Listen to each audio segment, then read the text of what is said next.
Сәлем достар, баршаларыңызға қайырлы күн. Сіздермен Әсел Алшоразқызы. Бүгінгі видеороликте баунти тортын әзірлейтін боламыз. Ол өте қарапайым ингредиенттен тұрады және де өте дәмі сондай керемет, кәдімгі шоколадтың үлкен түрі ретінде дәмі керемет болып шығатын сондай тәтті торт болып шығады. Ең алдымен 4 жұмыртқаға 200 грамм қантты араластырып аламыз, жақсылап аппақ болып көпіргенше. Егер де рецепттің мөлшерін білмесеңіздер, онда описаниедан қарасаңыздар болады. Содан соң ұн мен қопсытқыш какао үшеуін бірге араластырып аламыз да, жақсылап араластырып алып, оны електен өткізіп салатын боламыз. Одан кейін тағы да миксермен араластырамыз.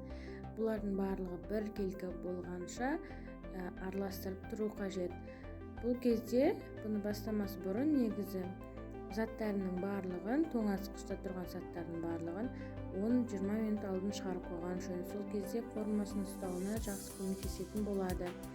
Ал ол уақытта біз пешімізді қыздырып қоямыз 180 градуста 25-30 минуттай пісіріп алатын боламыз. Жаңағыдай жақсылап араластырамыз. Консистенциясы осындай қоймалжың болып тұрады. Содан соң 22 диаметрлік табаға салып 180 градуста пешке жіберетін боламыз. Ал табаға міндетті түрде пергамент бумагасын төсеуді ұмытпаңыздар. Ал одан кейін ортасына салатын салманы дайындайтын боламыз. Ол пісіп жатқан уақытта ең алдымен осы заварной крем деп айтылады, қайнатпалы крем, яғни негізі арнамызда қайнатпалы кремнің рецептісі бар.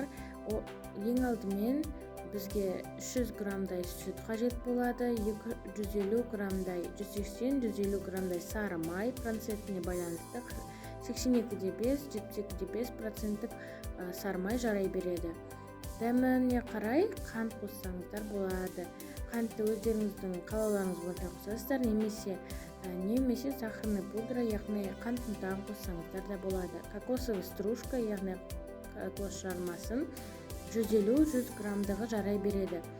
300 грамға негізі 100 грамм кокос жармасы жарай береді. Сондықтан осы барлығы бір келкі болып еріген кезде кокос жармасын қосатын боламыз. Аз-аздан түбінен алып қалыңыздар. 95 грамм қосып 5 грамм алып қалсаңыздар да болады. Мен негізі бөлек ыдысқа алып алдым.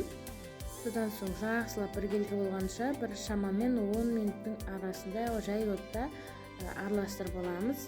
Одан кейін газдан алып, бетін жылтыр қағазбен, яғни пищевой пленкамен контакт етіп жауып, беттестіріп жауып, 10-15 минутқа суыға қалдырамыз. Басқа ыдысқа салып алсаңыздар да болады. Міндетті түрде араластырып тұрыңыздар. Кокосовый стружка сулы болғандықтан табаға өздеріңіздің ыстып жатқан ыдыстарыңызда жабысып қалуы мүмкін. Осындай сәл сұйықтау болады, бірақ та сәл тұрған кезде ол өзі осының формасын ұстайтындай қалыпқа енеді. Бетін жаңағыдай айтқандай контакт етіп жабасыздар, бетпе-бет етіп жабасыздар, қазақша айтқанда. Осылай енді 10-15 минутқа суыға жібереміз. Тоңазытқышқа салмаңыздар, тоңазытқышқа салсаңыздар, онда оның формасы бұзылып кетеді.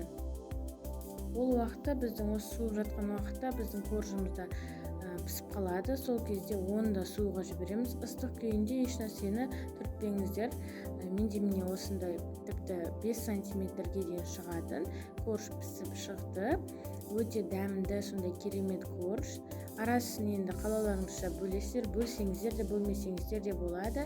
Бөлмей бетіне жағып, әртүрлі нәрселермен сәндесеңіздер де болады. Немесе арасын ашып, яғни бөліп, кремді салып, әртүрлі заттармен әсемдесеңіздер де өздеріңіздің қалауларыңыз бойынша.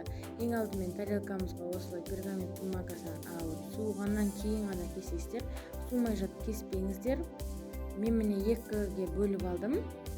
Мынау астыңғы жағы, соған барлық кремнің бірге саламыз. Одан кейін кішкенесін ғана алып қаламыз. Ол бетін әсемдеуге кетеді. Ал сіздер бетіне өздеріңіз баунти шоколады немесе казахстанский шоколадты ертіп глазурь ретінде қолдансаңыздар болады.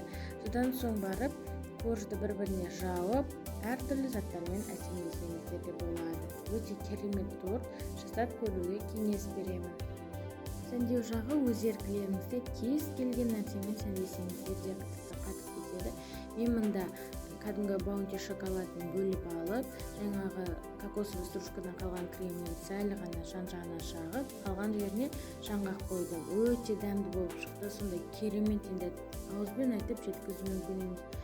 Сочный, сондай керемет болып шығады. Ауыр да, қатты ауыр да торт емес, жеп-жеңіл, сондай күшті торт болып шығады. Өте дәмді, жасап көріңіздер.